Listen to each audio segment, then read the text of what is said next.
এই মূল্যবান জীবন এবং সময়কে অবহেলায় নষ্ট করা এটা কিন্তু কোনো বুদ্ধিমানের কাজ নয়।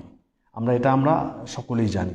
অর্থাৎ আল্লাহ সুবহানাহু ওয়া তাআলা তিনি যে আমাদেরকে সময় দিয়েছেন, তিনি যে আমাদেরকে বয়স দিয়েছেন বা জীবন দিয়েছেন, এটা এমন একটি গুরুত্বপূর্ণ যে এইটা কোনো সময় আমরা কোনো এমন কাজে ব্যয় করব না যে কাজটি আমাদের করলে অপকার রয়েছে। যেরকম আপনি আপনার জীবনকে বা সময়কে যদি সঠিকভাবে ব্যয় না করেন, তাহলে কাল কিয়ামতের দিনে যখন আপনাকে আপনার সময় সম্পর্কে বা আপনার বয়স সম্পর্কে জিজ্ঞাসা করা হবে, তখন আপনি কি উত্তর দিবেন?